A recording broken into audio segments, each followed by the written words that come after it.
대표님 안녕하세요. 안녕하세요. 소비오스카 해주입니다. 저 커피 한 잔 먹으려고요. 어떤 걸로 드릴까요? 아이스 아메리카노 먹을게요. 네, 알겠습니다. 근데 대표님, 제가 주식을 이제 처음 시작하려고 하는데 네. 너무 어렵더라고요. 혹시 쉽게 할 수 있는 방법이 있을까요? 잘 찾아오셨습니다. 저희가 주식 아티스트 카페라고 건대입구역에 위치한 주식 트레이딩 센터인데 제가 메뉴를 좀 설명드리도록 하겠습니다. 보시면은 원두는 실적주와 테마주가 있고요. 투자 성향, 종목 선정, 투자 포지션 이렇게 다양한 메뉴들이 있습니다. 근데 본인이 이거를 선택하라고 제가 질문을 했을 때 선택하지 못하는 투자자들이 상당히 많은 것 같아요. 그래서 오늘은 그런 부분에 대해서 자세하게 설명을 드리고 본인이 분명히 어떤 성향을 가지느냐에 따라서 결과가 굉장히 달라지거든요.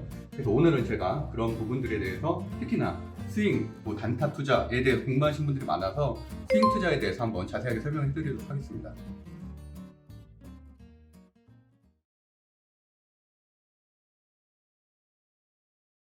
사실은 스윙 투자법이라는 것도 사실 명확한 개념은 아닙니다. 공식적인 명칭도 아니고요. 사실은 약간의 은어 같은 느낌인데 제가 주식을 지금 3년 동안 3천 종목 이상 매매를 하고 수익을 내면서 느낀 것들은 일단 데이 트레이딩이라는 개념이 있어요. 말 그대로 그거는 그날 하루 안에 다 해결을 하는 거죠. 그리고 하루가 넘어가는 오버나잇이라고 표현을 하죠. 하루가 넘어가면 무조건 저는 스윙 투자라고 생각을 하고요. 이틀째부터 길게는 2주 또는 뭐 한 달 정도까지는 저는 그래도 스윙 투자의 그런 포지션이라고 보고 있고 한 달을 넘어가면 중장기 투자 총 3가지 정도 포지션으로 저는 나눠서 생각을 하고 있고 그래서 제가 보통 생각하는 단타라고 하는 거는 보통 데이 트레이딩에서 스윙 투자까지를 저는 보통 단타 투자라고 생각을 하고 있습니다. 이런 스타일이라면 수익 매매를 어떻게 하라 하는 특징 같은 게 있을까요? 일단은 제가 항상 시수 제재차를 가장 강조하듯이 시장이 그 지표가 될 수가 있겠거든요. 우리가 다들 기억하고 있는 2020년 3월 상승장의 시작서부터 2021년 6월까지 무려 1년 3개월 동안 엄청난 폭등장이 있었죠. 역사에 한 3번밖에 없었던 폭등장이었는데 그때는 사실은 실적주, 대형주, 초대형주, 삼성전자마저도 거의 2배 가까이 상승을 했었고 카카오 같은 경우는 약 4배 정도 상승을 했기 때문에 스윙 투자나 중장기 투자를 했으면 수익금이 극대화됐을 거라고 생각을 하고요. 일반적으로 장이 상승할 때는 실적주들이 상승을 하고요. 그다음에 장이 하락할 때는 테마주들이 상승하고 실적주들은 하락을 하거든요. 일반적인 그 경향인데 그러다 보니까 이렇게 하락이 계속될 때는 어쩔 수 없이 내가 테마주를 매매하는 방법도 알아야 된다라고 생각을 하고 있습니다. 그래서 시장 상황에 맞게 스윙인지 데이 트레이딩인지 할 것을 결정하시면 될 것 같습니다. 대표님께서 이제 스윙 투자를 주로 하실 때 어떤 종목을 매매하시나요?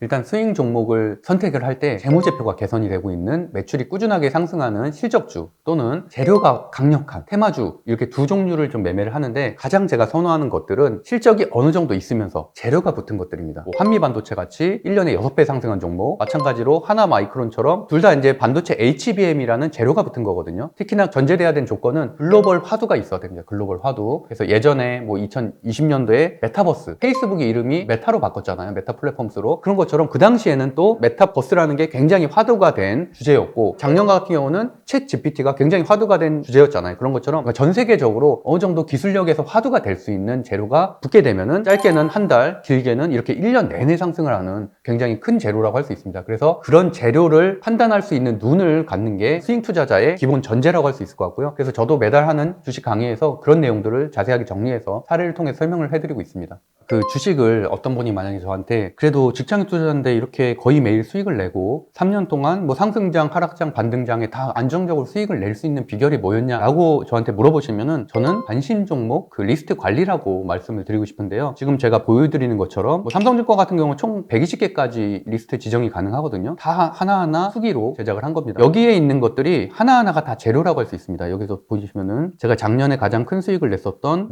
HBM이라든지 또는 반도체 온디바이스 AI라든지 또는 반도체 CXL이라든지 이런 식으로 그 안에서도 재료가 다 세분화돼서 붙는 거거든요. 예를 들어서 온디바이스 AI라는 거는 이번에도 갤럭시 24가 나왔는데 갤럭시 S24에서 AI 기능을 넣겠다고 하잖아요. 그런 것들이 온디바이스 AI 관련된 종목들이거든요. 그런 식으로 시대의 화두 또는 CES라든지 이러한 어떤 국제적인 이벤트 이런 거에 따라서 그런 관련된 재료들이 생성을 되기 때문에 사실 뉴스를 보는 게 가장 중요한데 그렇다고 해서 만약 텔레그램 같은 데 가면 굉장히 많거든요, 뉴스방이. 예전에는 저도 그런 데 들어가 있었는데 저는 그게 문제라고 생각을 해요. 왜냐면 정보와 노이즈를 구별하지 못합니다, 개인 투자자들은. 근데 어떤 뉴스가 떠, 그 주가가 막 급등을 하고 있으면은 테마주잖아요, 대부분. 그럼 장중에 그런 종목을 추격 매수하게 되고 결국에는 매매에 익숙하지 않은 초보자들은 물리게 됩니다. 물리게 되고 그 다음날 10% 정도 급락하게 되면 또 손절을 하게 되는 그런 일들이 굉장히 반복이 되거든요. 그렇기 때문에 저는 시대적 화두를 파악하는 게 중요한데, 일반적으로 그런 것들은 대부분 다 9시 뉴스에 나오겠죠. 이렇게 관심 종목 리스트를 잘 관리하다 보면은 시장을 제외하고 어쨌든 수급이 가장 중요한데 수급을 알 수가 있습니다. 오늘도 보시면은 이렇게 빨간 섹터가 따로 있고요, 전체 다 빨간 섹터가 있는 반면에 이렇게 전체 다 파란 섹터가 있거든요. 이 얘기는 이 업종이 또는 이 테마가 전체적으로 하락이든지 전체적으로 상승이든지 둘 중에 하나라는 겁니다. 그래서 어떻게 보면 뉴스를 먼저 보고서 종목을 찾아가는 건 사실은 저는 좀 하수라고 생각을 하고요, 오히려 종목을 보고 다 수급이 들어오는 걸 판단해서 뉴스를 찾아가는 방식으로 하는 것도 제가 가진 노하우라고 할 수 있을 것 같습니다.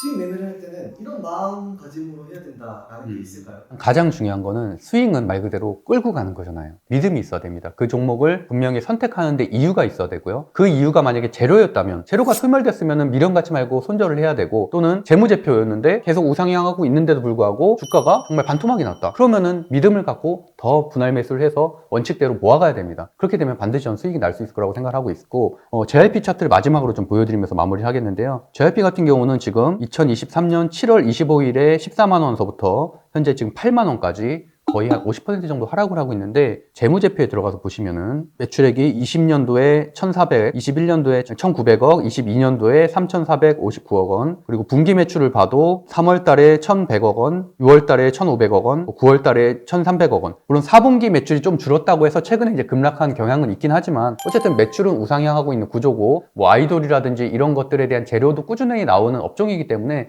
저는 굉장히 성장 사업이라고 보고 있거든요. 여기도 마찬가지로 덴티움이라는 우리나라에 있는 임플란트 관련된 대표주인데 지금 18만 5천 원에서 약 10만 원대까지 약 한 60% 정도 하락을 했습니다, 작년에. 근데 그때 제가 항상 분할 매수해야 된다고 얘기를 해왔거든요, 방송에서. 근데 결국에는 이 종목이 10만 원에서 다시 14만 원까지 갔습니다. 그러니까 그만큼 실적이 있는 종목들은 하락을 하더라도 좀 믿음을 갖고, 근데 만약에 실적이 반토막이 났다, 훼손이 됐다, 이러면 좀 비중을 조절해야겠지만 그런 게 아니고 단지 최근처럼 뭐 북한의 리스크라든지 이런 것 때문에 시장 상황이 안 좋아서 급락한 거라면 당연히 실적주는 자신감 있게 매수를